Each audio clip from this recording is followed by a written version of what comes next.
안녕하세요, 시청자 여러분. 혹시 이런 생각 해보셨나요? 나는 왜 매번 충동 구매를 할까? 이번 달도 통장은 텅 비었네. 분명 필요한 물건이 아닌데 왜 이걸 샀을까? 우리는 스스로를 합리적인 소비자로 생각합니다.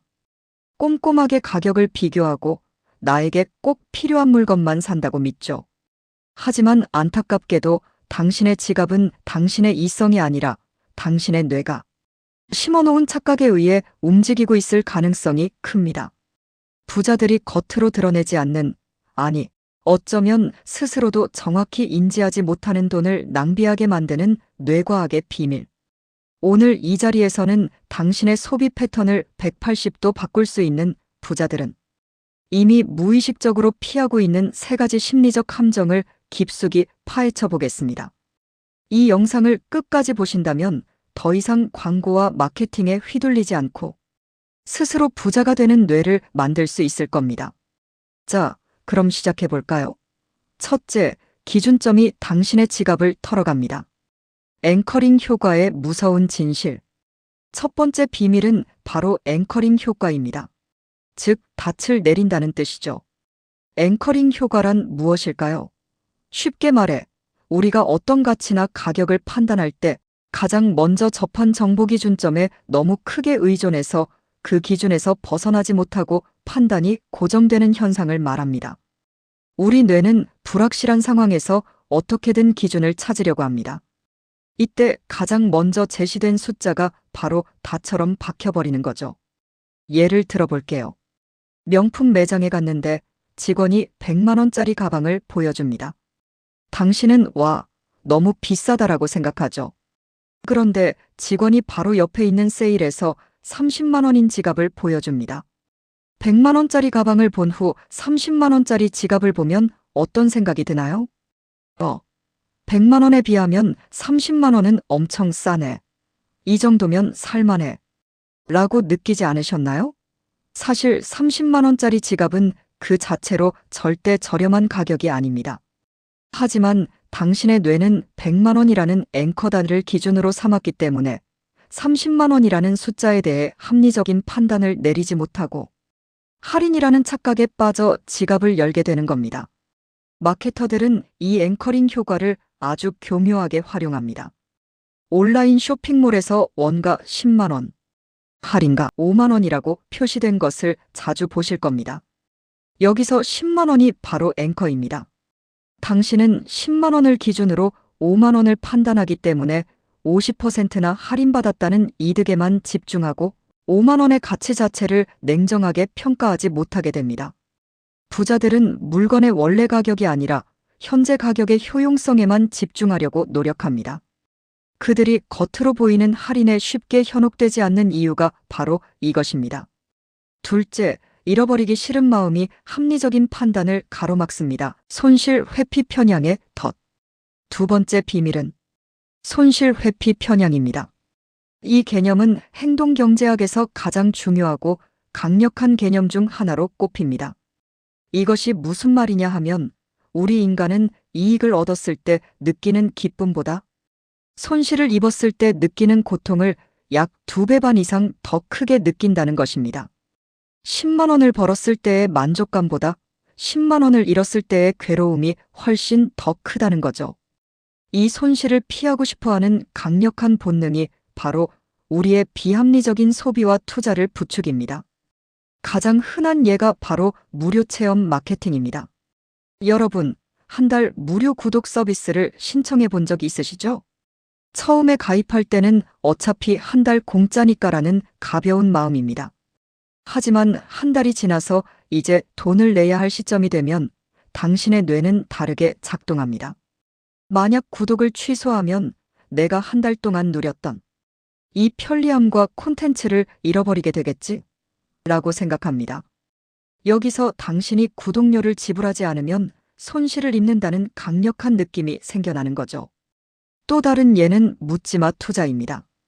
주식이나 코인으로 100만 원의 손실을 보고 있다고 가정해 봅시다. 여기서 손절손해를 감수하고 팔아버리는 것을 하면 100만 원의 손실이 확정되죠. 손실 회피 편향이 강하게 작동하는 사람은 이 확정된 손실의 고통을 피하기 위해 언젠가는 다시 오르겠지라는 막연한 기대를 품고 더 큰 위험을 감수하면서 계속 보유하는 비합리적인 결정을 내립니다. 즉, 잠재적인 미래의 더 큰 손실보다 현재의 확정된 손실을 피하는 것에 집착하는 겁니다. 성공적인 투자와 소비를 하는 부자들은 이 손실 회피 편향이 발동할 때 잠시 멈춥니다. 그들은 지금 이 물건 자산을 팔아서 얻는 돈을 다른 곳에 투자하면 더 큰 이익을 얻을 수 있지 않을까? 라는 기회비용을 생각합니다. 잃어버리는 고통에 갇히는 대신 미래의 이득을 생각하며 합리적인 결정을 내릴 수 있는 능력이 부자들의 핵심 능력 중 하나입니다. 셋째, 순간의 쾌감에 모든 것을 내어줍니다. 도파민의 노예가 된 소비 습관. 자, 이제 세 번째 비밀입니다. 이것은 우리의 소비 습관을 가장 직접적으로 조종하는 쾌감 회로에 관한 이야기입니다. 바로 도파민입니다. 도파민은 흔히 행복 호르몬이라고 알려져 있지만 사실 도파민의 진짜 역할은 쾌감을 유발해서 어떤 행동을 반복하게 만드는 동기부여 물질입니다. 우리가 새로운 물건을 클릭하거나 택배 상자를 뜯을 때, 주식이나 코인의 그래프를 초조하게 들여다볼 때 우리의 뇌에서는 도파민이 폭발적으로 분비됩니다. 이 도파민은 와, 이 행동을 했더니 기분이 좋아졌어. 다음에 또 이 행동을 해. 라고 뇌에 강력하게 명령하는 겁니다. 문제는 도파민이 우리에게 필요한 것과 원하는 것을 구분하지 못하게 만든다는 점입니다. 예를 들어 지금 당장 배가 고프지는 않지만 배달 앱을 열어봅니다. 새로운 메뉴들을 구경하는 순간 혹시 저걸 먹으면 기분이 좋아지지 않을까? 라는 기대감에 도파민이 분비됩니다. 실제로 음식을 시키고 먹는 행위보다 무언가를 선택하고 얻는 과정에서 도파민이 훨씬 더 강력하게 분비되죠.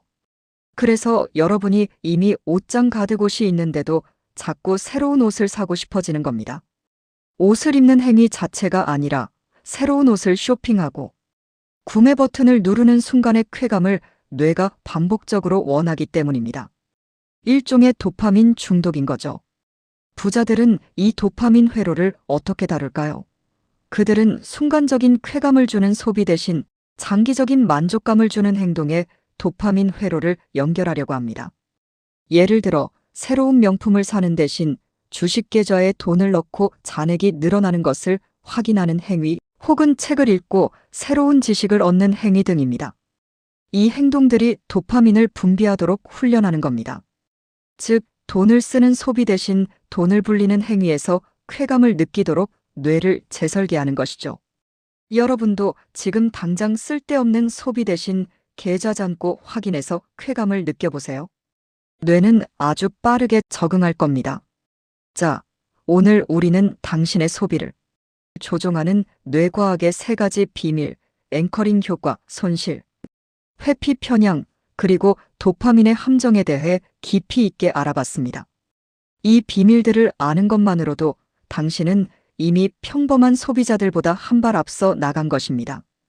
부자들은 타고난 것이 아니라 바로 이러한 인간의 비합리적인 심리 법칙을 이해하고 그것을 역이용하는 훈련을 통해 자신의 돈을 다루는 뇌를 만들어 왔습니다. 이제 당신도 달라질 수 있습니다. 앵커링을 의심하세요. 가격표를 보기 전에 이 물건의 진짜 가치는 얼마일까? 스스로 질문하고 첫 번째 가격에 매몰되지 않도록 주의하세요. 손실을 두려워하지 마세요.